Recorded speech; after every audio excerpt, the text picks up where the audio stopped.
Ну, Тукай для меня, если говорить образно, великий человек, силам духа, преодолевший земное притяжение. В каком смысле? Будучи уже безнадежно больным, довольно молодым по возрасту, если сравнивать меня, 60-летнего, и его, в каком возрасте он ушел в мир иной, то никакое сравнение не может быть в возрастном смысле, что я сделал в 60 лет и что он сделал в 25-27 лет. Когда понимаешь, что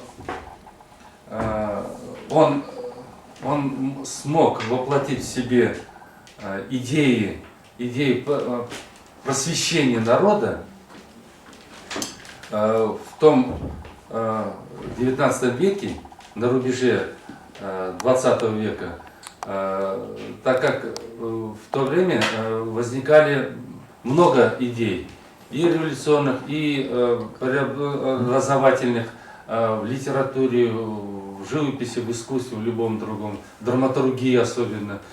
Знаете, появилось много нового, и даже чуть-чуть позже кинематограф, они всегда искали поэтические, драматические состояния, сюжеты, чтобы доступнее, коротко дойти до духа населения, до молодого поколения. Вот это он одним словом, как великий поэт, одной строкой, одним куплетом мог сказать целую эпоху мысли, целое состояние надежды народа. Да? И поэтому я не мог его умолчать, не писать о нем. И у меня уже на протяжении более 30, даже около 40 лет творчества ему косвенно посвящается, так как я пишу природу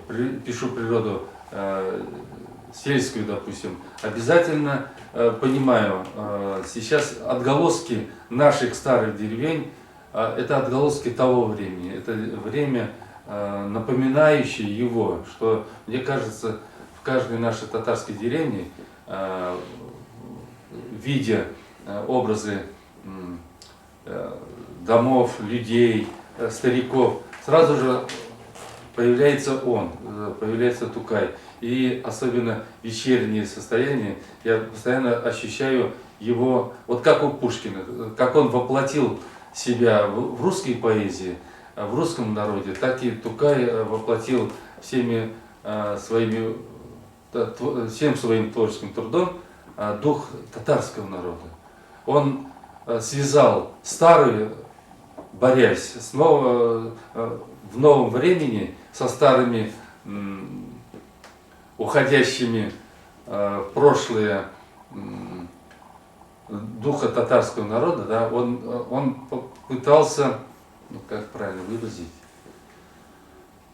он попытался объединить старое и новое, прошлое и настоящее.